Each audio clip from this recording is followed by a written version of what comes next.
شروع اللہ کے نام سے جو بڑا مہربان اور نہایت ہی رحم کرنے والا ہے۔ اللہ کے پیارے نبی حضرت محمد رسول اللہ صلی اللہ تعالیٰ علیہ وسلم کا ارشاد گرامی ہے، فمن احبہم فبحبی احبہم۔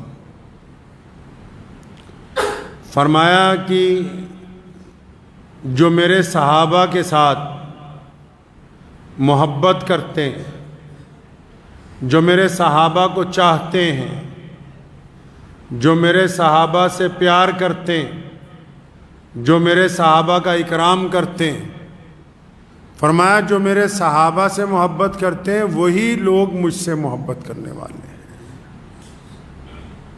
اور فرمایا جن کو میرے صحابہ سے بغض ہے، میرے صحابہ کے اوپر نعوذ باللہ نکتہ چینی کرنا چاہتے ہیں، جو میرے صحابہ سے دشمنی رکھتے ہیں، فرمایا اس کا مطلب وہ صحابہ سے دشمنی نہیں رکھتے بلکہ وہ محمد رسول اللہ صلی اللہ علیہ وسلم سے۔ محرم کے ایام چل رہے ہیں، حضرات صحابہ کرام رضی اللہ تعالیٰ عنہ کی شان کی یہ گفتگو اس لیے آئی، اپنے غیر مسلم دوستوں کو بھی بتاتا چلوں، یہ جو صحابہ ہے، صحابہ کا مطلب وہ والے اعلیٰ مسلمان جنہوں نے پیارے پیغمبر حضرت محمد رسول اللہ صلی اللہ علیہ وسلم کو اپنی آنکھوں سے دیکھا ہے، ان کو صحابہ کہتے ہیں۔ صحابہ کس کو کہتے ہیں بھائی؟ جنہوں نے ایمان کی حالت میں پیارے محمد صلی اللہ علیہ وسلم کو دیکھا ہے یا ان کے پیچھے نماز پڑھی ہے، ان کے ساتھ رہے ہیں، ان کی باتیں سنی ہیں، ان کو کیا کہتے ہیں؟ ان کو صحابہ کہتے ہیں۔ اور ان کے بارے میں قرآن پاک میں اللہ تبارک و تعالیٰ نے اعلان فرمایا کہ میں ان سے راضی ہو گیا ہوں۔ کن سے راضی ہو گئے؟ فرمایا یہ جو صحابہ ہیں نا، میرے پیارے نبی کے جو مرید ہیں، میرے نبی کے جو چاہنے والے ہیں، میرے نبی کے جو ساتھ رہتے ہیں، جو میرے نبی پر اپنی جانیں نچھاور کرتے ہیں، جو میرے نبی کی اتباع کرتے ہیں، جو میرے نبی کی پیروی کرتے ہیں، تو قرآن نے کہا آج 1450 سال کے بعد اگر کوئی بندہ نعوذ باللہ صحابہ کی زندگی پر نکتہ چینی کرنا چاہے تو سن لو، دنیا کے تمام مولویوں کا، دنیا کے تمام مدرسوں کے مسئلے مسائل ایک طرف، اللہ کے قرآن کا فیصلہ ایک طرف، اللہ نے قرآن پاک میں دو ٹوک اعلان کر دیا کہ میں ان سے راضی ہو گیا ہوں، یہ مجھ سے راضی ہو گئے ہیں۔ اب جن کو یہ اچھے نہیں لگتے، اللہ ان سے قیامت تک راضی ہونے والا نہیں ہے۔ یہ درجہ کیسے ملا؟ دنیاوی طور پر ایک بات آپ کو سمجھاتا چلوں، اپنے بیٹا بیٹی کا اگر کہیں رشتہ کرنا ہو، ہم سوچتے ہیں لڑکا بھی اچھا مل جائے، ماں باپ بھی اچھے مل جائے۔ کہیں گھر بنانا ہو صرف زمین نہیں دیکھتے، کہتے یار پڑوسی بھی اچھے مل جائیں، علاقہ بھی اچھا ہو۔ کوئی جانور خریدنا ہو، اکیلا اس کی چمڑی نہیں دیکھتے کہ اس کی نسل پتہ لگ جائے کہ کہاں سے چلی ہے۔ دنیا میں انسان جب بھی کوئی کام کرتا ہے تو اس کی خواہش ہوتی ہے کہ میں اب یہ جو نیا تعلق جوڑنے جا رہا ہوں تو مجھے اس میں جو لوگ ملیں وہ اچھے ملیں، ساتھی اچھے ملیں۔ اب اندازہ لگا لیں کہ پیارے محمد صلی اللہ علیہ وسلم، اللہ کے سونے رسول جن کو اللہ نے تاجدار ختم نبوت بنایا، جب ان کو بھیجا ہوگا تو ان کا ساتھ دینے والے اللہ نے کیسے چن چن کے اعلیٰ انسان بھیجے ہوں گے ساتھ میں۔ اللہ نے کیسا انتخاب کیا ہوگا۔ صحابہ کرام رضی اللہ تعالیٰ اجمعین کی جو جماعت ہے، صحابہ کرام رضی اللہ تعالیٰ اجمعین جو تمام کے تمام 1,24,000 کم و بیش صحابہ کی جو تعداد ہے، ان میں تمام کے تمام صحابہ پیارے پیغمبر حضرت محمد الرسول اللہ صلی اللہ تعالیٰ علیہ وسلم کے نور نظر ہیں، اللہ ان سب سے راضی ہیں۔ اور یہ تمام جتنے صحابہ ہیں نا، سیدنا ابو بکر صدیق رضی اللہ تعالیٰ عنہ جو سب سے بڑے مسلمان ہیں۔ کون ہے ابو بکر؟ سب سے بڑے مسلمان۔ نبی علیہ السلام نے فرمایا تھا، بخاری میں موجود ہے، فرمایا میں نے سب کا بدلہ دے دیا لیکن ابو بکر کا بدلہ نہیں دے سکا۔ قیامت کا دن ہوگا، میں ابو بکر کا ہاتھ پکڑ کے رضی اللہ تعالیٰ عنہ اللہ کے پاس لے جاؤں گا اور کہوں گا یا اللہ ابو بکر کا بدلہ تو آپ نہیں دینا ہے، کیونکہ دین کو جتنا نفع سیدنا ابو بکر صدیق رضی اللہ تعالیٰ عنہ سے پہنچا اتنا نفع کسی اور سے نہیں پہنچا ہے۔ سب سے بڑے مسلمان کیسے جی؟ نبی علیہ السلام کی زندگی میں، آپ صلی اللہ علیہ وسلم کی حیات مبارکہ میں، آپ صلی اللہ علیہ وسلم کی موجودگی میں اگر 1,24,000 صحابہ میں سے پیارے پیغمبر صلی اللہ علیہ وسلم نے کسی کو نماز کے لیے امامت پر، جگہ پہ، مصلی پہ اگر کھڑا کیا تو وہ ابو بکر ہیں رضی اللہ تعالی۔ یہ محرم کا مہینہ چل رہا ہے، صحابہ کی وفائیں آل رسول کے ساتھ، پیارے نبی صلی اللہ علیہ وسلم کے گھرانے کے ساتھ صحابہ کرام رضی اللہ تعالیٰ عنہ کے عشق و محبت کی داستانیں، نبی علیہ السلام کے ساتھ عشق و وفا کی ایسی داستانیں کہ دنیا دنگ رہ جاتی ہے۔ ایسی داستانیں کوئی رقم نہیں کر سکتا جو صحابہ کرام نے کی۔ اللہ کے نبی نے کہا نا ایک مرتبہ کہ لاؤ جو کچھ ہے اللہ کے راستے میں لاؤ۔ سارے صحابہ گئے، بہت سا مال لائے، لیکن نبی علیہ السلام نے دیکھا کہ جب جبریل آئے تو انہوں نے ٹاٹ کا لباس پہنا ہوا ہے۔ ٹاٹ سمجھتے ہیں؟ بوریوں کا لباس پہنا ہوا ہے۔ فرشتہ جبریل نے پوچھا کیا بات، آپ نے آج یہ ٹاٹ کا لباس پہنا ہوا ہے؟ فرمایا پیارے پیغمبر صلی اللہ علیہ وسلم وہ جو آپ کے دوست نہیں ہیں، وہ جو آپ کے یار ہیں سیدنا ابو بکر صدیق رضی اللہ تعالی عنہ، انہوں نے آج ٹاٹ کا لباس پہنا ہے۔ اللہ کو ان کی یہ ادا اتنی پسند آئی کہ مجھے بھی اور تمام فرشتوں کو حکم دیا کہ آج تو ابو بکر کی طرح ٹاٹ کا لباس پہنو۔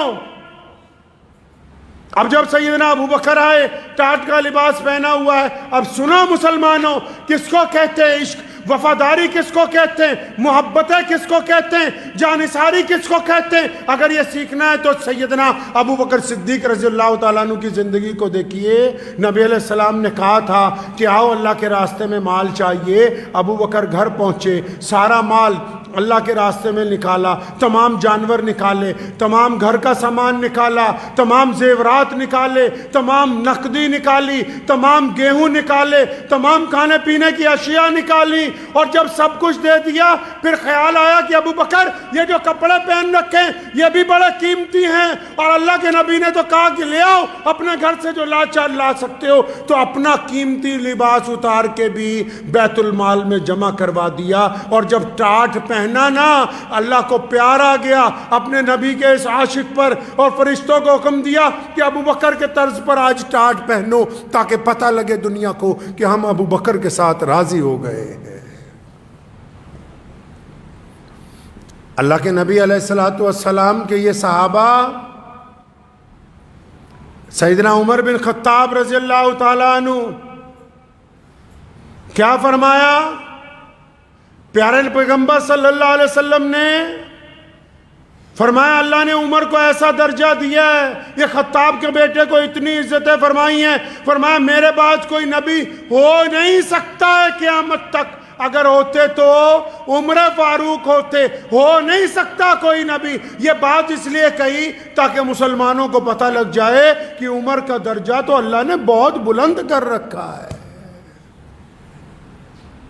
سیدنا عثمان ذی النورین رضی اللہ تعالیٰ عنہ، اپنی ایک بیٹی پیارے پیغمبر صلی اللہ علیہ وسلم نے ان کے نکاح میں دی، اس کا انتقال ہو گیا تو دوسری بیٹی ان کے نکاح میں دے دی، اور نبی علیہ الصلوۃ والسلام صحابہ کے جھرمٹ میں بیٹھے ہوئے ہیں، آرام فرما ہیں، آپ صلی اللہ علیہ وسلم کی پنڈلیوں سے کپڑا تھوڑا اونچا ہے، ابو بکر آئے ویسے ہی بیٹھے رہے، عمر فاروق آئے ویسے ہی بیٹھے رہے، ابو عبیدہ بن جراح آئے تو کوئی بات نہیں، لیکن جب عثمان آئے نبی علیہ الصلوۃ والسلام نے اپنے کپڑے کو درست کیا اور فرمایا اللہ اس سے حیا کرتا ہے تو میں بھی عثمان سے حیا کیوں نہ کروں۔ اور کمال ہے مولا علی کرم اللہ وجہہ کی۔ مولا علی کون ہے؟ جب صحابہ اکرام رضی اللہ تعالی اجمعین سے جب یہ جماعت ابھی پوری تیار نہیں ہوئی تھی، جب نبی علیہ السلام نے رشتہ داروں کو بلایا، جب تمام رشتہ داروں کی دعوت کی اور ان کو بتایا کہ میں خدا کا رسول بن کے آیا ہوں، تم لوگ میرا ساتھ دو، جب سب کو سانپ سونگ گیا تھا تو اس مجمع کے پیچھے ایک بچہ اٹھتا ہے، اپنی ایڑیاں پنجوں کے بل اٹھاتا ہے اور اپنے دونوں ہاتھ ہوا میں اٹھا کے کہتا ہے لبیک یا رسول اللہ، کہ میں آپ کے ساتھ ہوں۔ اس وقت یہ نعرہ مستانہ بلند کرنے والا، اس وقت یہ رسول اللہ کی ثنا بیان کرنے والا کوئی اور نہیں ہے، وہ سیدنا علی مولا رضی اللہ تعالیٰ عنہ کی ذات۔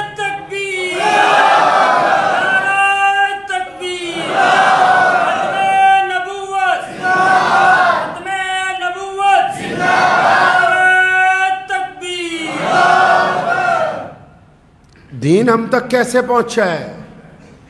ہم تک دین کیسے پہنچا ہے؟ قرآن ہم تک کیسے پہنچا ہے؟ کون لوگ ہیں جنہوں نے ہم تک دین پہنچایا، قرآن پہنچایا؟ یہ پیارے پیغمبر صلی اللہ علیہ وسلم کے اصحاب ہیں، اور پیروی پتہ کیسے کرتے تھے؟ اگر آپ تاریخ اٹھائیں گے، نبی علیہ السلام جمعے کا خطبہ دے رہے ہیں، کوئی بندہ بیچ میں کھڑا تھا، آپ صلی اللہ علیہ وسلم نے اسے کہا بیٹھ جاؤ، تو جو دروازے پہ تھے مسجد کے ابھی اندر آ رہے تھے وہ دروازے میں ہی بیٹھ گئے، جو ابھی باہر گلی میں تھے ان کے کانوں میں آواز پہنچی وہ گلی میں ہی بیٹھ گئے کہ بس رسول اللہ کی آواز آئی کہ بیٹھ جاؤ، یہ بھی نہیں پوچھا کہ کہاں بیٹھنا ہے، کیسے بیٹھنا ہے، جب دوسرا حکم آئے گا تو پھر دیکھا جائے گا، پہلا حکم آ گیا بیٹھ جاؤ تو اس کا مطلب جہاں کھڑے ہو وہیں بیٹھ جاؤ۔ اس طرح صحابہ اکرام نے اتباع کی ہے رسول اللہ کی۔ صحابہ اکرام رضی اللہ تعالیٰ اجمعین کی ایک بڑی معزز شخصیت ہے سیدنا سمیہ رضی اللہ تعالیٰ عنہ، مسلمانوں کی وہ خاتون جس کو ابو جہل نے پکڑا ہے، مارا ہے، تشدد کیا ہے، کپڑے اتار دیے اور بار بار کہتا ہے دین چھوڑ دے، دین چھوڑ دے۔ سمیہ رضی اللہ تعالیٰ عنہ نے فرمایا کہ ابو جہل اگر تو میری بوٹیاں کتوں سے بھی نچوا دے تو پیارے محمد صلی اللہ علیہ وسلم کی محبت میرے دل سے نہیں نکال سکتا۔ نبی علیہ الصلوۃ والسلام کے صحابہ عمار بن یاسر مار کھا رہے ہیں، کھال ادھڑ رہی ہے، بار بار اس کو کہتا ہے، دشمن کہتا ہے کہ کہہ کہ تو نبی علیہ الصلوۃ والسلام کا دین چھوڑتا ہے۔ فرمایا کہ اگر میری پوری کھال بھی تم ادھیڑ دو گے تو میری زبان سے پیارے نبی صلی اللہ علیہ وسلم کے کلمے کو واپس نہیں کیا جا سکتا۔ سیدنا بلال رضی اللہ تعالیٰ عنہ مسلمان ہو گئے، کسی کو پتہ ہی نہیں۔ تو بیت اللہ کے باہر ایک چوراہے پہ عمار بن یاسر رضی اللہ تعالیٰ عنہ کو باندھا ہوا ہے، غلام ہے، تو ابو جہل، عتبہ، ولید، عبداللہ بن جدان، یہ بڑے بڑے بدماش مار رہے ہیں۔ تو اتنی دیر میں وہاں سے امیہ گزرا۔ امیہ کون؟ جو سیدنا بلال رضی اللہ تعالیٰ عنہ کا مالک ہے۔ تو پیچھے پیچھے سیدنا بلال بھی غلام ہے کیونکہ مالک کے پیچھے چلنا ہے۔ تو جب وہاں سے گزرا تو ابو جہل نے امیہ سے کہا کہ یہ غلام ایک مسلمان ہو گیا، عمار بن یاسر اس کو مار رہے ہیں، مانتا نہیں، یہ جو تیرا غلام ہے نا بلال، اس کو بولو کہ اس کی کھال ادھیڑے تاکہ یہ اس کی مار کے ڈر سے اسلام کو چھوڑ دے۔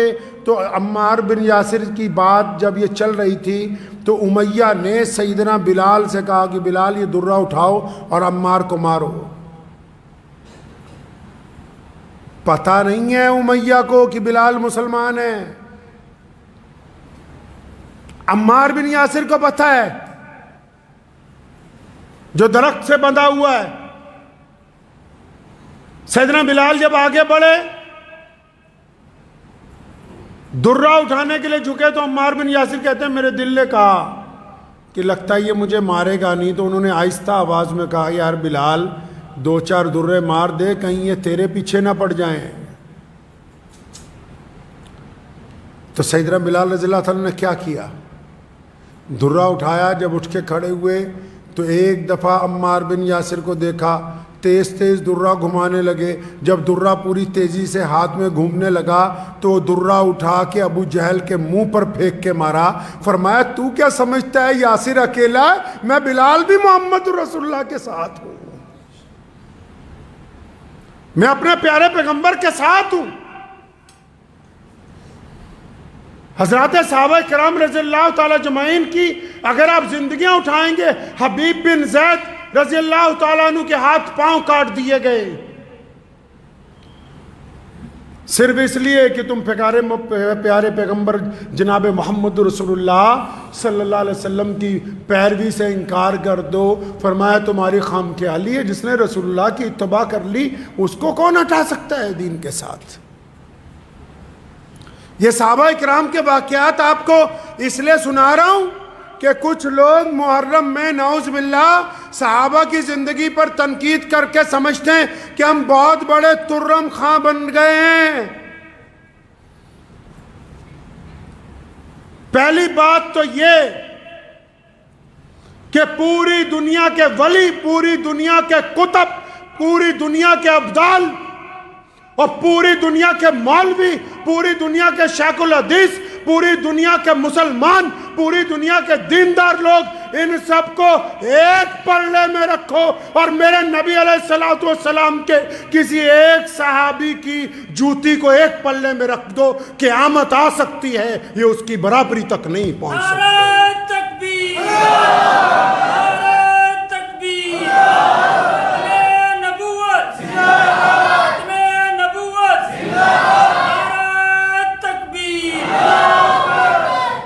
آپ سوچتے ہوں گے کہ صحابہ کرام رضی اللہ تعالیٰ اجمعین کے خلاف نعوذ باللہ کیوں باتیں کرتے ہیں کچھ لوگ. اس کی وجہ سمجھ لیں آج اطمینان سے.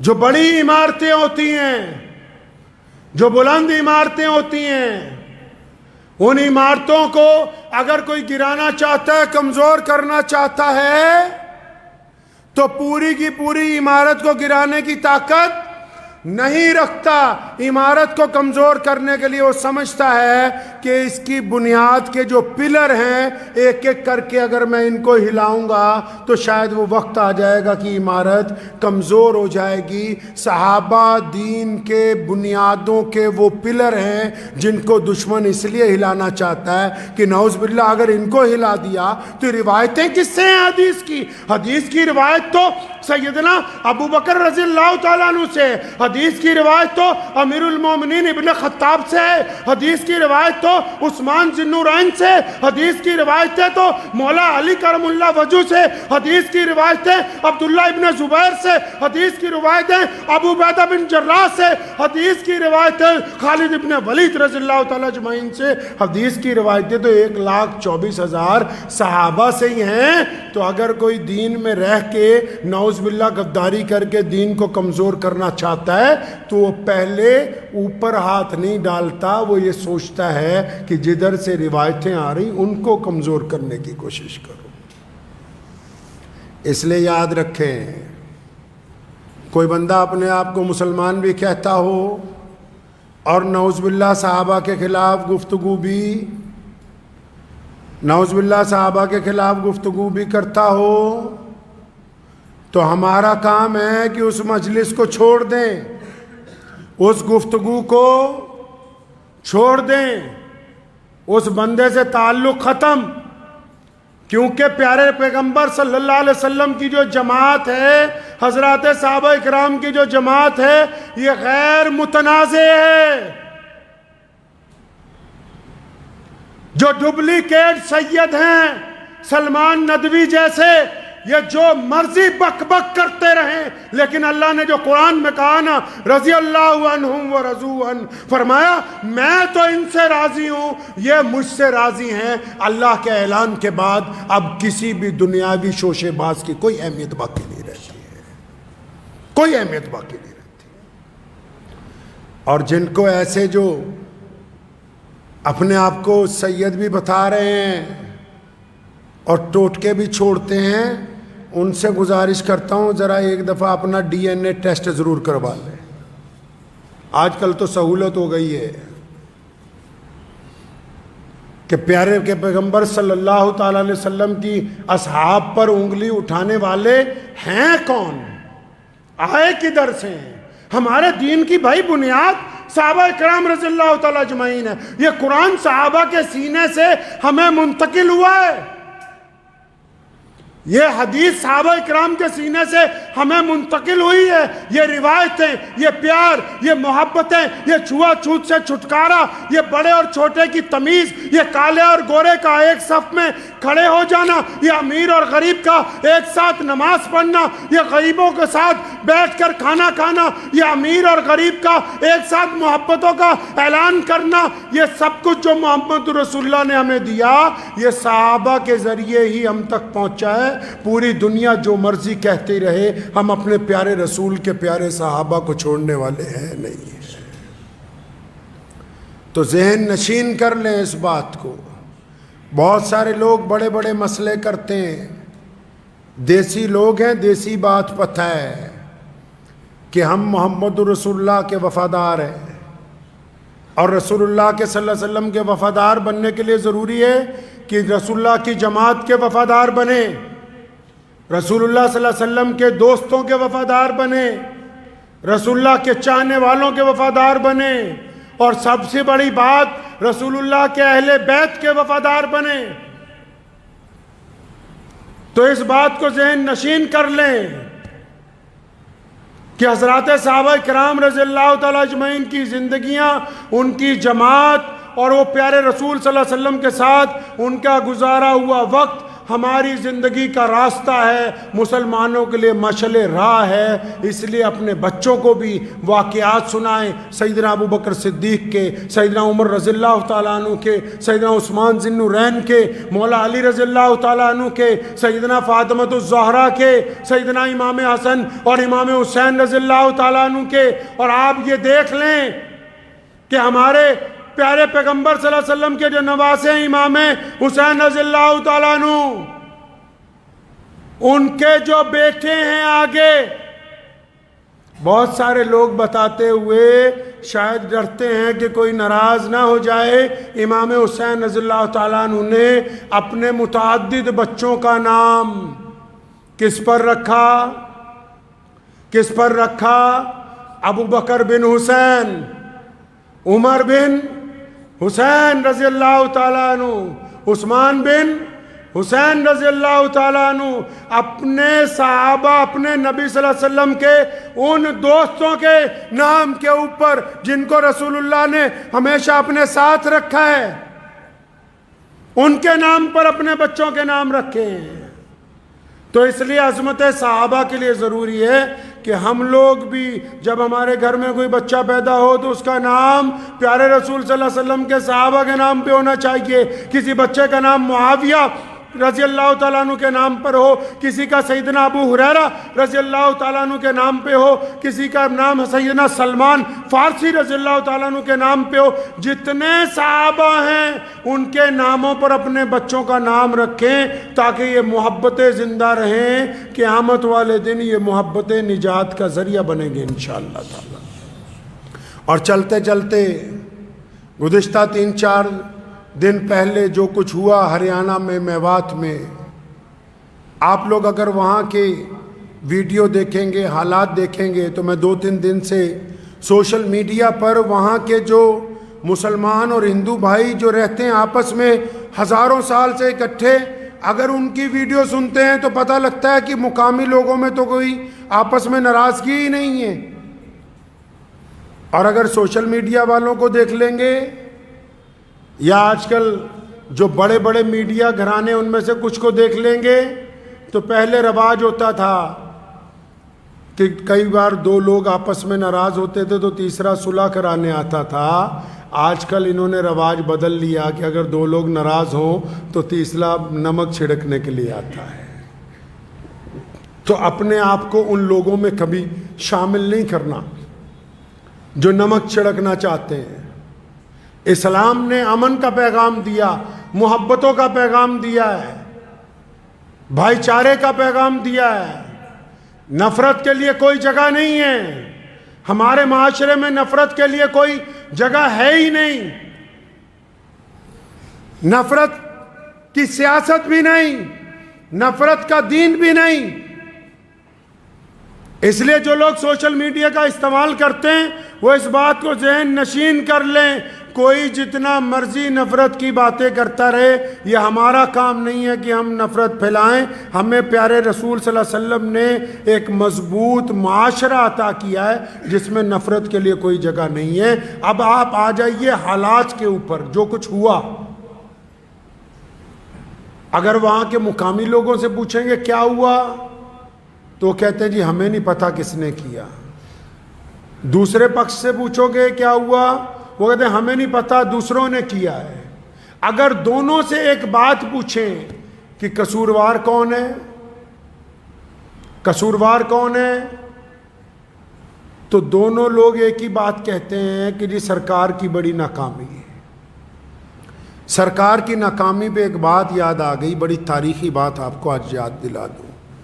جب بھارت کی جنگ آزادی کا دور چل رہا تھا آخری, تو سر مسٹر ویول, ملکہ الزبتھ کے ایک وزیر تھے, وہ بھارت آئے. تو مسٹر ویول نے بھارت کے الگ الگ سوتنترتا سینانیوں سے, جو چوٹی کے لوگ تھے, ان سے ملاقاتیں شروع کی, یہ جاننے کے لیے کہ لوگ کیسی آزادی چاہتے ہیں, کیا کیا چاہتے ہیں. انگریز کیونکہ شاطر تھا. میرے دادا جو بھارت کی جنگ آزادی کے ان انگلیوں پہ گنے جانے والے لوگوں میں سے ہیں جنہوں نے اپنی ساری زندگی اس دیش کو آزاد کرانے کے لیے لگائی, رئیس الاحرار مولانا حبیب الرحمن لدھیانوی رحمۃ اللہ علیہ. ونڈسر پیلس میں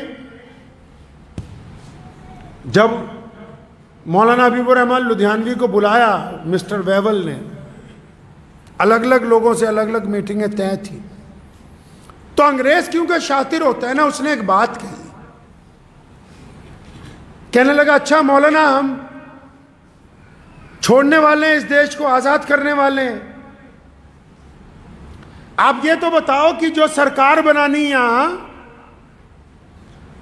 جو نظام بنانا ہے, تو سرکار کا دھرم کون سا ہوگا, سرکار کا مذہب کیا ہوگا. کیونکہ انگریز یہ سمجھتا تھا یہ جو نیتی ہے لوگوں کو آپس میں لڑانے کی, یہ اس مٹی میں یہ بیج انگریز نے بویا. انگریز یہ سمجھتا تھا کہ بھارت کا اتنا بڑا مولوی ہے, لاکھوں لوگ اس کے پیچھے چلتے ہیں, تو میں ان سے ہی پوچھوں کہ جب آزاد ہو جائے گا دیش تو سرکاری دھرم کیا ہوگا.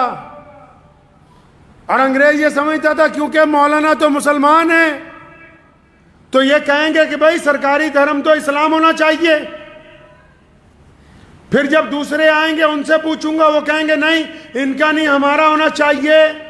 تو اس وقت رئیس الاحرار مولانا حبیب الرحمن لدھیانوی رحمۃ اللہ علیہ نے جو تاریخی بات کہی وہ آج کی سرکاروں کو بتانا چاہتا ہوں. اور فرمایا مسٹر ویول, اسلام نے ہمیں یہ سمجھایا ہے, ہمارے مذہب نے ہمیں یہ سمجھایا ہے کہ جو سرکار ہوتی ہے نا, جو حکومت ہوتی ہے, اس کا جو قاضی ہوتا ہے, اس کا جو جج ہوتا ہے, اس کا جو کمشنر ہوتا ہے, اس کا جو ڈپٹی کمشنر ہوتا ہے, اس میں جو ایس پی ہوتا ہے, اس میں جو وزیر داخلہ ہوتا ہے, اس میں جو مکھ منتری ہوتا ہے, اس میں جو پردھان منتری ہوتا ہے, اس میں جتنے بڑے بڑے عہدیدار ہوتے ہیں جو سرکار کی کرسی پر بیٹھ جاتے ہیں. تو کہا تھا کہ مسٹر ویول تمہیں غلط فہمی ہو گئی, تم یہ سمجھتے ہو کہ میں یہ کہنے والا ہوں کہ سرکار کا دھرم اسلام کام ہوگا. فرمایا سنو, ہمارے دین نے ہمیں یہ سمجھایا کہ جب کوئی بھی آدمی سرکار کی کرسی پر بیٹھتا ہے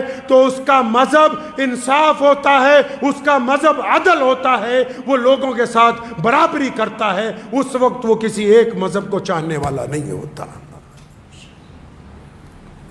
آج بھی اگر ہم یہ چاہتے ہیں کہ امن قائم رہے, محبتیں قائم رہیں, تو ہمیشہ یاد رکھیے نفرت پھیلانے والے لوگ کم ہوتے ہیں, لیکن محبت والے کیونکہ چپ رہتے ہیں, ایک دوسرے سے پیار کا اظہار نہیں کرتے, اس لیے آپ کو دور سے نفرت پھیلانے والے ہی نظر آتے ہیں. آپ جائیے, میں نے پچھلے 2-3 دنوں میں جو تجربہ سوشل میڈیا پر جو ویڈیوز آئی ان سے نوٹ کیا کہ جس جگہ کے حالات بدترین ہوئے, وہاں کے جو مسلمان اور ہندو بھائی ہیں وہ تو آج بھی کندھے سے کندھا لگا کے کھڑے ہیں. سرکار کو کہنا چاہتا ہوں کہ ناکامی کسی کی نہیں ہوتی, ناکامی حکومت کی ہوا کرتی ہے. اور یہ جو سبق دیا سوتنترتا سینانیوں نے کہ جو سرکار ہے, سرکار کا دھرم لوگوں کے لیے برابری کے ساتھ امن کو قائم کرنا, شانتی کو قائم کرنا, ان کے لیے اچھی سہولتیں رکھنا. اگر ہم برابری کو قائم رکھیں گے تو پھر کوئی بھی آدمی گستاخی نہیں کرے گا. چلتے چلتے ایک چھوٹی سی بات اور کہہ دوں. پتہ ہے کہ شاید کچھ بڑے مولانا نہ ناراض ہو جائے. آپ نے سنا ہوگا پچھلے 15-20 دن سے UCC کے نام پر شور مچا رکھا تھا. روزانہ ای میل کرو, ای میل کرو. یہ سارا جو کچھ ہوا ہے نو میں مان لیا, ہم نے بھی اس میں امن کی اپیل کی, غلط ہوا. لیکن یہ جو UCC پہ شور مچا رہے تھے, کیا ان کو پتہ ہے کہ گڑگاؤں کی ایک مسجد کے امام کو شہید کر دیا گیا؟ کیا مسلم پرسنل لا بورڈ کے پاس 2 کاغذ نہیں جو کالے کر کے لکھ دے کہ ہم تعزیت کا اظہار کرتے ہیں؟ ایمبولینس کروانے سے, جنازہ ہونے سے شہیدوں کا حق نہیں ادا ہوتا. شہادت کے خون کے جو دھبے ہیں نا, جب شہید کو انصاف ملتا ہے, اور ہمارے ملک میں تو اللہ کا شکر ہے کہ عدالتیں قائم ہیں اور ایسے اچھے لوگ موجود ہیں جو انصاف کی لڑائی کے لیے آواز اٹھاتے ہیں. جن کا نقصان ہوا فسادات میں, سرکار نے سب کے لیے کہا ہے کہ ہم راحت دیں گے, معاوضہ دلوائیں گے. تو یہ جو امام صاحب شہید ہو گئے, کہ جتنی بڑے بڑے مسلمانوں کے آرگنائزیشن ہیں, کیا کسی نے اپنے منہ سے کہہ دیا کہ ہم 1-2 کروڑ روپیہ اس کے گھر والوں کو دے دیں گے؟ اس کا ذکر ہی نہیں. ہاں, لیکن جو UCC پہ ای میل کروا رہے تھے, کیونکہ سارا کام ان کو اماموں سے ہی لینا ہے بھائی, مسجدوں سے ہی اعلان کروانے, مسجدوں میں اشتہار چپکانے, مولویوں کو ہی کہنا ہے. اور جب ایک مولوی کے ساتھ زیادتی ہوئی تو یہ سارے کے سارے چپ ہیں. کچھ تو کہو. ہمدردی کے ہی لفظ صحیح, تعزیت کے لفظ صحیح, انصاف کے ہی لفظ صحیح. حکومت تو جو کر رہے گی کارروائی کر رہی ہے, آپ نے کیا حق ادا کیا؟ میں ابھی ان کا آفیشیل چینل, میں نے نماز سے کچھ دیر پہلے کھولا مسلم پرسنل لا بورڈ کا, ان کے آفیشیل چینل میں کوئی ذکر نہیں ابھی تک آیا کہ گروگرام کی ایک مسجد کے امام کو ناحق مار دیا گیا, کوئی ذکر نہیں آیا. ہاں, UP کی ایک جو مسجد کا مسئلہ چل رہا ہے ہائی کورٹ میں, اس کے لیے 2 پریس نوٹ آئے ہوئے تھے. تو ہم تو بہت چھوٹے سے لوگ ہیں بھائی, بس اتنا پتہ ہے کہ پیارے نبی صلی اللہ علیہ وسلم طواف کر رہے تھے اور بیت اللہ کی طرف دیکھا اور فرمایا بیت اللہ تیری تو بڑی عظمت ہے. کیا فرمایا پیارے پیغمبر صلی اللہ علیہ وسلم نے؟ اور بیت اللہ تیری تو بڑی عظمت ہے, کوئی تیری قیمت نہیں دے سکتا. فرمایا تیری کوئی قیمت, تیری قیمت نہیں کوئی دے سکتا. آج بھی بیت اللہ کو پتھر لے آئے, کوئی قیمت دے سکتا ہے دنیا میں؟ اس کی مول لگ سکتا ہے؟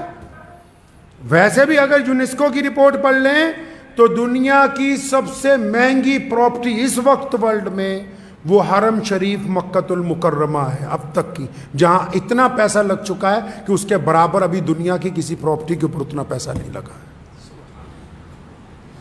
تو پیارے پیغمبر صلی اللہ علیہ وسلم نے کیا کہا بیت اللہ کو دیکھ کے؟ فرمایا تیری کوئی قیمت نہیں دے سکتا، انمول ہے تو، لیکن فرمایا سن، ایک کلمہ لا الہ الا اللہ محمد الرسول اللہ صلی اللہ علیہ وسلم پڑھنے والا تجھ سے بھی زیادہ اللہ کو عزیز ہے۔ تو کم از کم آنے والے جو دن ہیں، ہم جتنے لوگ ہیں نفرت کو کم کرنے کے لیے، خاص کر سوشل میڈیا پہ جو لوگ نفرت پھیلاتے ہیں، اس نفرت کو آگے فارورڈ کرنے کی بجائے ڈیلیٹ کریں، اس کی رپورٹ کریں۔ نفرت کے پرچار کے حصے دار نہیں بننا ہے، نفرت کے حصے دار نہیں بننا ہے۔ ہم محبت کا پیغام لے کے آئیں اور ہمارے دل میں کوئی خوف نہیں ہے، کوئی ڈر نہیں ہے۔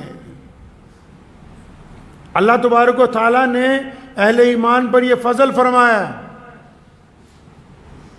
تو اس لیے ہم نے ثابت قدمی کے ساتھ اپنے اس وطن عزیز کو، جس کی آزادی کے لیے ہمارے بزرگوں نے اپنے ہندو بھائیوں کے ساتھ، سکھ بھائیوں کے ساتھ، دلت بھائیوں کے ساتھ، جینی بھائیوں کے ساتھ مل کے جو ہم نے آزادی کی لڑائی لڑی ہے، تو اس کی عزت کو برقرار رکھتے ہوئے اس بات کو ذہن نشین کر لیں کہ ہم نفرت کے بازار کے حصے دار نہیں بنیں گے۔ دعا کیجیے اللہ تعالیٰ اس پر مجھے اور آپ سب کو عمل کی توفیق عطا فرمائے۔ وآخر دعوانا الحمدللہ رب العالمین۔